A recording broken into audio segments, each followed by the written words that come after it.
Hello and welcome to another Let's Play series. Today we are going to be playing something I've been looking forward to myself. It is Commander Keen Episode 4, Secret of the Oracle. The first part in the Goodbye Galaxy series, which consists of Commander Keen Episodes 4 and 5. This is probably the Keen game that I played the most when I was a kid. Here's the title screen. Commander Keen and Goodbye Galaxy. So Goodbye Galaxy is the name of the sort of the kind of series. Just like the first 3 episodes were Invasion of the Vorticons. Episode 4 and 5 consist of Goodbye Galaxy. Episode 4 is called Secret of the Oracle. One thing I'm just going to quickly do, I'm just going to skip the demo here, see if we can get this to come up. Yeah, here we go. Episode 4, Secret of the Oracle. After delivering a crippling blow to the plans of Mortimer McMire and receiving the praise of the Vorticon race, Commander Keen returned to his home in the suburbs. Here he was forced to go to bed at an early hour and to eat mashed potatoes. Months later, Billy tinkered around with his latest invention, the Vorticon transceiver, or faster-than-light radio. After picking up a lot of bad alien sitcoms, he stumbled upon a strange message of terrible importance. So just a little bit of a background on the story there. We'll go into the story in a bit more detail shortly. But yeah, I just wanted to quickly show that. And there's Keen's backyard with little Yorp that he brought home in the first episode. So yeah, I'll play a bunch of demos of various levels here. We'll see these levels throughout the game, so I'm not going to focus on that. Just one or two things I just want to quickly do before starting. I'm going to quickly change it to quiet ad-lib sound blaster sounds, just so the sound effects aren't drowning me out. We've got music, which is cool for the first time. I'm sure you have that in the background there. Music was composed by Bobby Prince, who is more famous for the Wolfenstein 3D and Doom games, stuff like that. He did a lot of work with id Software and Apogee Software in the 90s on a variety of games. We're going to be playing with the keyboard, but the other thing I want to do is fix the 2-button firing. We can now use the spacebar to fire a gun rather than pressing Control and Alt together, which means it doesn't interrupt with our pogo tricks the way it did in the first few games. So that's a good thing. We'll continue on here, and I'm going to start a new game. We're going to go for, I think we're going to go for hard. Let's get the most challenge. So here we are in the Shadowlands. I'm just going to quickly give you a bit of background on what's happening in the game, what's happened since the last episode. So you may remember when we defeated the Grand Intellect in Commander Keen Episode 3.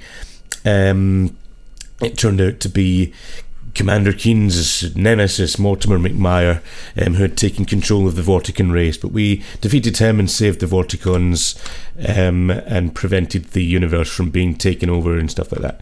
We'll go for the story here and see where we are now. Commander Keen and Goodbye Galaxy. Keen, Episode 4, Secret of the Oracle. Billy Blaze toils in his backyard workshop, busily constructing his latest invention, the Vorticon transceiver. Put in simple words, it is instantaneous radio. Point to anywhere in the galaxy and you can pick up a signal as if you were right there. After picking up a lot of very bad alien sitcoms, Billy hears a strange message, spoken in the language of Omnispeak that the Vorticons taught him. Ornament of great triumph, as the Milky Way will be totally destroyed, can stop us now. We will remake the galaxy in the name of the Ganalek. Power to our race, power to the Shikadi. Then the radio is silent. So, the Shikadi are planning to destroy the galaxy, huh? Thinks Billy. Sounds like a job for Commander Keen. Billy once again dons his brother's football helmet, contemplating 3 questions. Who the heck are the Shikadi? Where are they? And how are they planning to destroy the galaxy? Climbing into the Bean with Bacon Mega Rocket's cockpit, Billy sets up the launch sequence for Gnosticus 4, the home of the Gnosticenes, Guardians of the Oracle. They owe him a favour, and he needs to get some questions answered. The launch sequence begins. "Supper time, Billy," announces his mum as she walks out to the workshop. "Ah, nuts," spouts Billy. He realises there isn't enough time to stop the sequence and cover the ship. Thinking quickly, he pulls out his neuro-stunner, points it at the door, and waits. One zap later, and his mum is frozen in the doorway. "Phew," says Keen. "Honey, what's the matter?" says Billy's dad, coming out the back door. "Double nuts," mutters Billy. He peeks past his mum, takes aim, and zap. Once at Gnosticus 4, a council page runs up to him. "Oh, Captain Keen," he begins. "That's Commander Keen," Billy corrects. "The Shikadi were here, and they kidnapped the members of the High Council and took them to the Shadowlands far to the west." "They didn't kill them?" Keen asks. "Impossible, they are immortal," says the page. "So they just made sure they weren't available to activate the Oracle." "Well, I'll just go get them," Keen says, turning with heroic determination. But Captain Keen, they also left a bunch of horrible creatures and traps to guard them," says the council page. "Well, I'll just go get them carefully then," Keen says over his shoulder. Keen turns to walk out the door, stops, turns and addresses the page. "And if you call me Captain Keen again, I'm taking you with me." Keen boldly heads out the door as the page mutters, "Sorry." Commander Keen hops in his Bean with Bacon mega rocket and heads for the Shadowlands. And here we are, in the Shadowlands. So this is the Shadowlands. We can actually go to the Bean with Bacon mega rocket. We can hang around here. So this is Keen's ship, the Bean with Bacon mega rocket. You can actually see the parts that we found on Mars way back in Commander Keen episode 1. We were stranded on Mars and we had to find the various parts of Keen's ship. You can see the vacuum cleaner in the back there, the fuel bottle up at the top. So yeah, it's the same old ship. And there's nothing really in this level apart from the ship. You can see the graphics have obviously been upgraded since Keen Dreams, which kind of partly bridged the gap between Keen 3 and this episode, with the isometric looking ground and stuff like that. The graphics look a lot more vibrant. I think there's obviously been a lot more time spent on it in this episode. You can see the detail in the background with the trees there. They all look creepy as hell, but like yeah, it's kind of strange. It adds a kind of strange atmosphere to the place. And you can see up at the top there we've got a little score box. It also shows how many lives we have and how much ammunition we've got. If we press enter, we get a little kind of stat thing comes down, which shows our location, our current score, when we're going to get an extra life, the number of council members we've rescued, and you'll also see that above me here. We're going to be keeping track of that. The difficulty level we're playing on, and any keys we've found on our current level, that kind of stuff, all the usual stuff. So essentially the aim of the game, like I said, we're going to be searching the Shadowlands for the 8 council members who have been abducted by someone. So yeah, and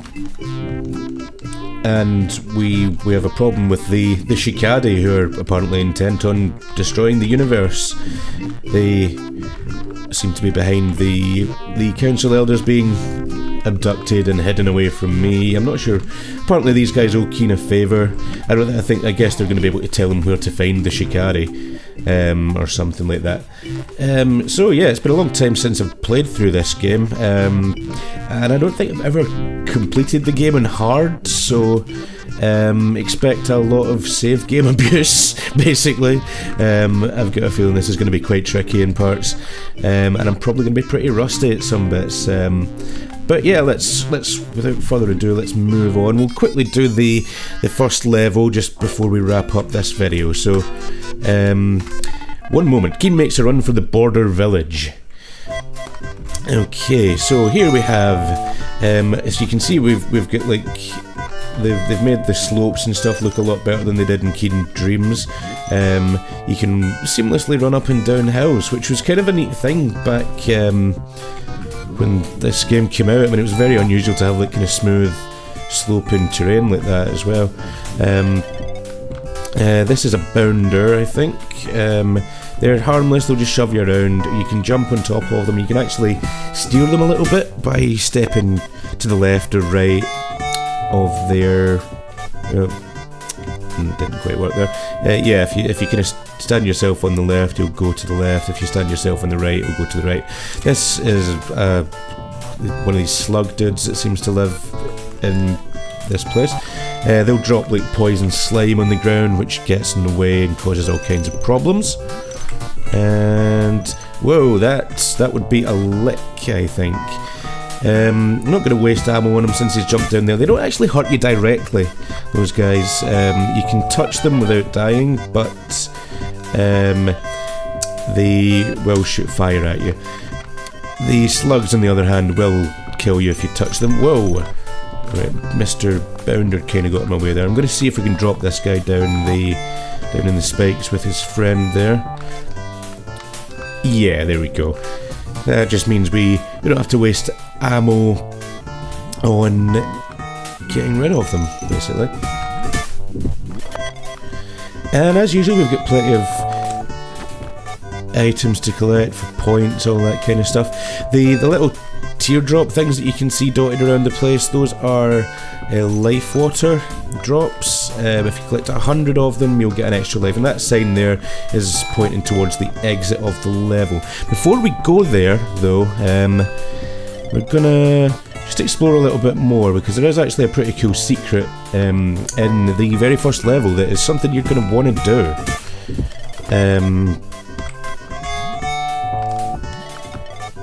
So I'm just going to quickly collect up any stuff we might have missed here. There's a few ammunition drops up here for us to pick up. We're going to want to collect as much ammo as possible, because especially if we're going to be playing in hard mode, there's going to be piles of enemies for us to shoot. Okay, and right, there's a secret hidden here. If you climb up here, just head up that flat bit there, and you can actually climb inside the wall. Might look a bit like a glitch, but it's actually deliberate. You can see there's a platform up there for you to jump on. There's another exit to the level, which really just transports you to the same exit. But you can jump around inside this place. You can see the kind of, you can just get as far as the edges of the buildings there. But that's not why we're here. Why we're here is what is up at the top there. You can just about see it past where the score is up at the left there. Those are life water flasks, and every single one of them gets you an extra life. And there's like 7 of them, I think, up there. So, yeah. Gives you a really good boost right at the start of the game. We can leave this level with 10 lives. So that is prepared us for our journey. We are now, there's another village up here that we need to complete to get through. There's also a place down here, and there's a lake that Keen can't swim in. But it looks like there's stuff at the other side of it, so we'll see if we can get across that at some point. In the meantime, though, I'm going to call this the end of the video for just now. And we will pick up in the next video. We'll take on the next couple of levels here and see what awaits Keen in this part of the Shadowlands and beyond. In the meantime, obviously, if you've got any feedback, leave us a comment, subscribe if you want to see more of this kind of stuff, and I hope to see you again for the next part. Hope you've enjoyed this. Take care, catch you later.